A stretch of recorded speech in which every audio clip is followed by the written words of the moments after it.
E aí existe muito presente a forma como ele estrategicamente coloca nos seus discursos, né? Muitas questões. Eu faço até, eu tenho até quando a gente estuda muitas vezes literatura, e aí a gente estuda sobre o gênero narrativo épico, eu percebo muito que, mesmo na época do romantismo, a gente ainda conserva muito esses conceitos em outras esferas também. Como o romantismo foi um movimento político, filosófico e artístico, a gente vê que também tem algumas características relacionadas com a questão política. Por quê? Porque o próprio discurso dele é como se fosse uma criação de um herói, de um personagem que salva. Ele faz um diálogo entre a ideologia das religiões com a questão de alguns conceitos religiosos, como o Salvador, né, ele se apresenta como o Salvador, como o que idealiza reestruturar e reerguer a nação. Isso é muito comum do discurso nazista também, né? Que Hitler dialogava muito com essa questão de reerguer, né, a Alemanha, de interpretar, né, como uma consciência nas pessoas, né, de uma representação de um herói. E isso a gente vê muito, né, tanto nas religiões, né, voltando para as religiões, que tem sempre aquela questão relacionada ao sacrifício, que isso aconteceu muito no nazismo, o sacrifício de pessoas que era para que houvesse o propósito, né, de uma virtude, de um herói, né, que a gente, na literatura é muito presente isso, e eu até às vezes eu pergunto aos meus estudantes, vocês sabem por que vocês estudam literatura? E eles não sabem responder por quê. E aí você vê que a grandiosidade, muitas vezes, quando a gente vê em alguns políticos, né, como a Alemanha fez, criou eventos grandiosos, né, que era para impressionar as pessoas naquela época. E o discurso e o dia da posse mesmo também do presidente aqui é um falso herói nacionalista, isso, Marcos. É, quando ele cria todo aquele aparato militar, né, para impressionar mesmo, como com a função de impressionar. Né? Tem até um cientista político, acho que francês, em um livro ele fala que o nazismo ele foi uma secularização do cristianismo. Né? Porque ele criou, o nazismo ele surgiu como uma solução para um problema, né? E que a personalidade de Hitler, né? A pessoa de Hitler, seria essa salvação. E aí a gente vê que tem muitas analogias com relação ao presidente. Né? Muitas Uhum. pessoas disseram que votaram nele porque não tinha outra opção, né? Como se não houvesse outros candidatos com outras propostas, com candidatos que dialogassem com outras ideologias que não fossem, evidentemente, fizesse esse diálogo com a ideologia nazista e com a ideologia do, do, da ditadura, ao ponto de chegar a negar que aqui no Brasil não houve a ditadura. É um Uhum. negacionismo até hoje no contexto que a gente vive, nesse contexto da pandemia, de negar a questão do efeito do vírus. Né? É um Uhum. negacionismo muito grande. E negar também é uma forma de afirmar. Né? Uhum. Você cria verdades através da linguagem, por meio de uma ideologia. E uma ideologia, tanto que tem pessoas que fazem de um partido político uma religião. Né? E tem essa simbologia mesmo, como tinha na época de Hitler. É bem evidente, se você for ler alguns textos do nazismo, relatos daquela época, as fotos da época, você vê que tem um exibicionismo muito grande com relação à questão de mostrar a grandiosidade daquilo ali e de mostrar um sentimento virtuoso, um sentimento superior, algo que seja superior, que leve as pessoas ao sacrifício de querer seguir e buscar esse ideal a todo custo, né? A uma ideologia a todo custo. Isso é muito...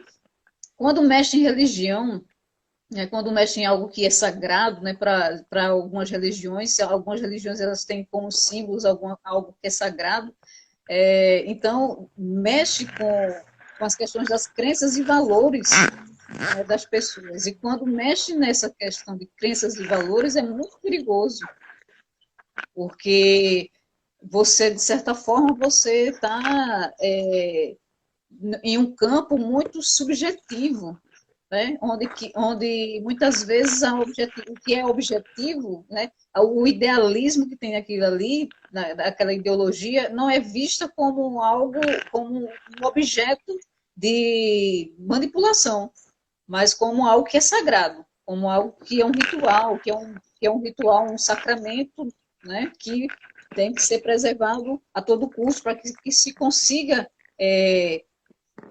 no discurso do próprio presidente, que eu vou ler algumas partes aqui, eu estou só fazendo uma pequena introdução, mas ele fala em muitos verbos como reerguer, reestruturar, né, buscar, acabar com as amarras ideológicas, um viés ideológico, né, com a submissão. Então, é como se o Brasil ele fosse a Alemanha daquela época de Hitler, que estava desmoralizado, né, que precisava ser reestruturado, ter uma nova ordem, ter novos preceitos, né, novos valores que fossem mais significativos a um determinado grupo social, na verdade. Porque aí a gente entra no marxismo, a questão da identidade de grupos, né, da ideologia de grupos, que aí ele fala no discurso dele sobre a preservação dos nossos valores. Então, dos valores de quem? Né? De um grupo, né? Com certeza de um grupo, do grupo ao qual ele pertence. Né? Porque os nossos valores não é todos os valores dos brasileiros. E a gente poderia ter evitado isso. Pois né? então, aí a gente só fazendo vou entrando um pouquinho, Carmen, vi que tem alguns comentários, eu vou ir lendo assim à medida que eu vou vendo que tem, para que a gente não perca de vista, porque senão depois fica mais difícil, né? Deixa eu só ver, porque eu acho que tem bem a ver com o que tu tá colocando aqui. Margilvan, isso, né? Um falso herói nacionalista, bem observado. A gente vai continuar justamente trazendo os elementos que vão reforçando justamente essa imagem, né, que a gente vai fazendo e que também não é aleatória, né? Não é a palavra só que diz isso, né? A palavra dicionarizada, né, lá, partes fragmentadas, é todo um discurso que traz um valor, né? Um valor no mundo, e aí a gente vai continuar falando disso. Aqui a Valéria, tudo bem? Ele é professor de história, um colega meu. Ai, que ótimo, seja muito bem-vindo, que legal que tu está aqui para a gente ir discutindo. Amo chimarrão também, a Valéria, eu tô com o meu chimarrão aqui hoje. Minha mãe entrou, olha, não, olha que legal.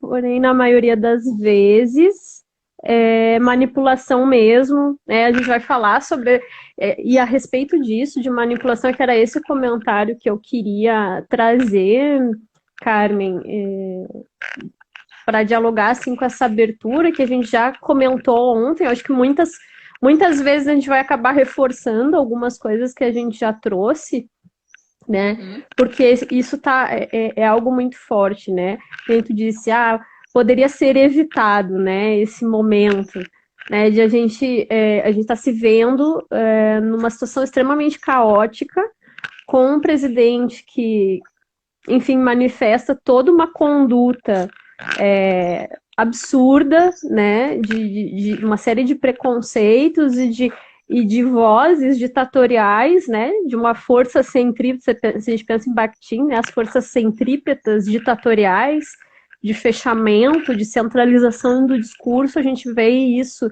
se repetindo, mas, de certa forma, se repetindo com sempre aspectos novos que fazem a gente ficar cada vez mais, assim, estupefato, né? Que a gente fica pensando assim, como é que a gente conseguiu chegar num ponto desses? E aí eu não consigo desassociar, né? Dissociar a questão com o ensino e a educação, né? Que foi o que a gente falou ontem, e eu acho que tem tudo a ver quando a gente fala de Bakhtin, né?